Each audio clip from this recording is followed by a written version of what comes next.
همدغه رنګ محترمو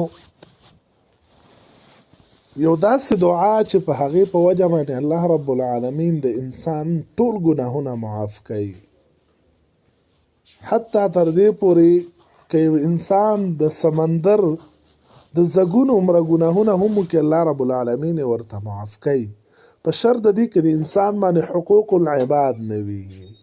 که د بندګانو حقوق پې نه وي نو الله رب العالمین د انسان ته دا ګناهونه معاف کوي. ډیر اسانه دعا ده او ډیر اسان عمل دی چې انسان یې وکړي نو الله رب العالمین انسان د دغه ګناهونو نه خلاصوي.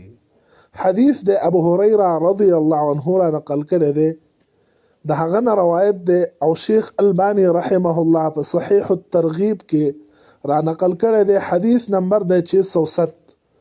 رسول الله صلی الله علیه وسلم فرمایي چې څوک راشي بسترې ته، خپلې بسترې ته د خوب او آرام دپاره، او دا دعا ووایي چې لا اله الا الله وحده لا شریک له له الملك وله الحمد وهو على كل شيء قدير لا حول ولا قوة إلا بالله العلي العظيم سبحان الله والحمد لله ولا إله إلا الله والله أكبر.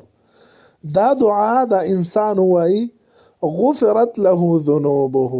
رسول الله صلی الله علیه وسلم فرمایي چې د ده ګناهونه به الله رب العالمین معاف کړي.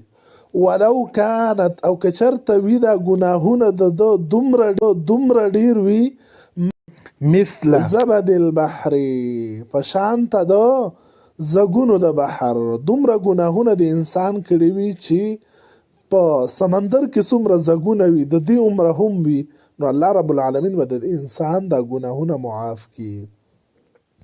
نو په وړو وړو اعمالو باندې الله رب العالمین زموږ ګناهونه معاف کوي او دا دومره مفید او بهترین حدیث دی. نو راځئ مسلمانان ورونو چې په دې باندې عمل وکړو. وبالله تعالی التوفیق.